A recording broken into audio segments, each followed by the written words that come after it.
But you could even object, well, you know, that's a pretty pessimistic view of humankind. It's not, by the way, it's just not naive. But anyways, you could object that, and you could say, no, actually, the weight of moral authority is in fact on the left, even the radical left, with those who identify with the oppressed and who are working to better their conditions. Okay. Fair enough. So then let's say, well, let's give those people some power. And if they're actually motivated by compassion and empathy and desire for the working class, if you give them power and you give their ideas power, then as those ideas unfold in real time, you're going to find out, like, do things get better for the working class, let's say, or do they get worse? Because we could consider that like an experiment. We could consider the outcome proof. I don't know what else you would do. I don't know how else you would come to your decision, because it's just theory till you see it happen.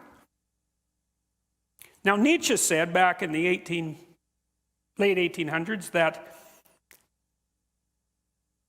after he said that God was dead, and I suppose that would also mean the theory of suffering that I outlined at the beginning that is at the basis of Judeo-Christian civilization, that God was dead and that people had killed him and that we'd never find enough water to wash away the blood.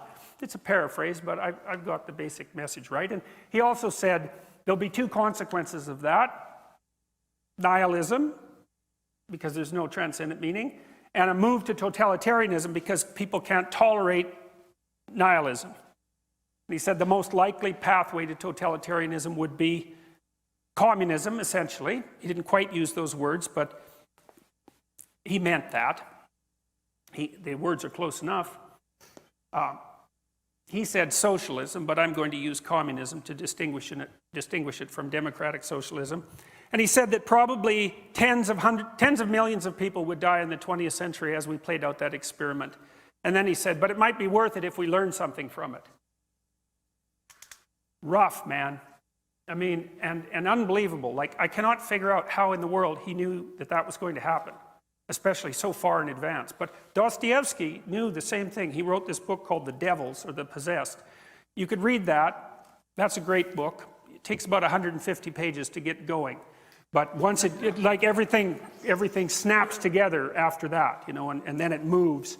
And it's basically his prophecy about, it's an examination of the kind of person who had arisen in the aftermath of the death of God in Russia, who would lead the communist revolution. That's essentially it. It's brilliant. It's terrifying.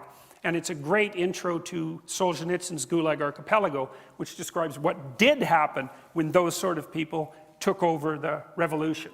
So let's look at what happened after the revolution. And we might say, well, how about we replicate the experiment a few times? Because you know how it is. If you're running a scientific experiment, you want to find out what something does if you allow it to behave. You don't want to just run it once because, well, maybe there was something specific about those conditions that led to the outcome. You want to generalize it across multiple circumstances. So we might say, well, let's take this set of ideas and let's run it on a large scale over a very long period of time in a variety of exceptionally diverse cultures and languages. So let's do that. Okay, well, we could first start with the Soviets. People, even now, because it's like the 100th anniversary of the Russian Revolution, are celebrating Lenin. It's like, that's not good. That's like celebrating Hitler. Okay, I'm dead serious about that. It's not good. And the fact that people can dare to think that that's okay means that there's something wrong with the way that we look at history. Lenin was a monster. And if you want to know about that, you can read Solzhenitsyn's writings about Lenin. Because the communist apologists say, well, it wasn't Lenin. Lenin was a good guy. He was all motivated by love of the working class. It's like, well, his henchman was Stalin. And if your henchman is Stalin, you're not a good guy. and Lenin was around during the early collectivization. And if you read what he wrote, you'll find out that he was perfectly willing to have any number of people die as long as his ideological system could be brought into being. So there's no celebrating Lenin. There's no we're cool, young, Marxist, hip revolutionaries, and he's our idol. It's like, there's none of that. Not if you know anything. Not if you're decent. Well, there was the death of the kulaks, I told you about that. There was the Ukrainian famine, that's 6 million gone there. There was the rise of the Gulag state, because it turned out that Russia, the Soviet Union, couldn't run on the principles that it had laid down as sacrosanct. They just didn't work, so you had to enslave everybody and run your economy as a slave state, essentially. And try not to kill the people in the gulags so fast that you can't suck some productive labor out of them. It was the death of tens of millions of people. We don't even know. The estimates range from 15 to 60 million. And like, we won't get too picayune about the numbers, because after the first 10 million, you kind of made your point. And the fact that we don't know between 15 and 60 is actually an indication of the horror of it. Because our count is off by tens of millions. And that's only within the last century. And then there was the 1956 crackdown on Hungary and the 1968 invasion of Czechoslovakia. Then there was the whole like thermonuclear Holocaust thing that was going on at the same time, and the fact that in 1962 and in 1984 we were seconds away from complete annihilation, right? During the Cuban Missile Crisis, the keys were in the intercontinental ballistic missile release systems, and Castro, as he admitted to Jimmy Carter, in case any of you are Castro fans, which you shouldn't be, that he was perfectly willing to have Cuba annihilated if it would have meant the defeat of the United States. And then in 1984, approximately, I may have the date exactly wrong, the Russians received an indication from their early warning systems that the Americans had launched 5 thermonuclear missiles, and one Russian decided that it was a mistake and refused to launch the retaliation. And he just died about 2 weeks ago.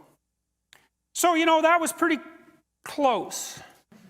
And so that was experiment number 1, let's say. That wasn't good, that experiment. Let's put it that way. It wasn't good. It was exactly the antithesis of good. It was precisely the antithesis of good. But that wasn't all. I mean, there's the People's Republic of China. That's a different country, like seriously a different country, right? Different tradition, different language. How many people died in China under Mao? No one knows. Same issue with the Soviet Union, although Mao was a bigger monster than Stalin, and that's impressive, you know, because there's Hitler, there's Stalin, and there's Mao. And of the 3, Mao was probably the worst. He's still revered in China. Maybe that accounts for their affinity for North Korea, which could still destroy us all, the remnants of that horrible state. Maybe 100 million people died in China during the Great Leap Forward. That's a hell of a leap forward. Well, maybe it wasn't 100 million, you know, maybe it was only 40 million. But as I said before, when you're counting in the tens of millions, your point's already made. And then there was Cambodia and the killing fields, and Bulgaria and East Germany and Romania and the Democratic People's Republic of Korea, that's North Korea, and Vietnam and Ethiopia, Hungary, etc., etc., etc. It was never a successful communist state. Cuba, I suppose, came closest, but it was radically... the Soviets poured money into Cuba, so that doesn't really count. So then the first question was, well, are these Marxists motivated by love or hatred? Well, is it love or hatred that produces 100 million dead people? And is that enough evidence or not? And if it's not enough evidence, if you think to yourself, well, that's not enough evidence, it was never really given its proper try. It's like, well, what would have been a proper try? See, I always think when I hear someone say that, I know what you think. You think in your delusional arrogance that you understand the Marxist doctrines better than anyone else ever has, and that if you were the one implementing those doctrines, you would have ushered in the utopia. That's what you mean when you say that. And, you know, they say, and there's an idea in the New Testament that there's a sin, it's the sin against the Holy Ghost. If you commit that sin, no one really knows what it is, that you can't be forgiven. And I would say, well, if you want a candidate for the sin against the Holy Ghost in the 21st century, the statement, real communism was never tried, with the underlying idea that if you had been the person implementing it, it would have worked, I think that's a pretty good contender for something for which you should never be forgiven.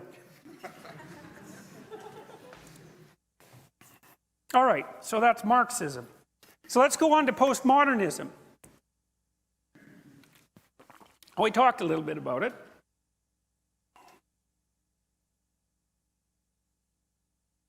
Now, hypothetically, it's an attitude of skepticism, irony towards rejection of grand narratives, ideologies, and universalism. Criticizes objective notions of reason, human nature, social progress, absolute truth, and objective reality. It's predicated on the idea that the reason that you categorize, especially, the reason that you categorize is to marginalize. You categorize to marginalize to obtain power. Power is pretty much all there is.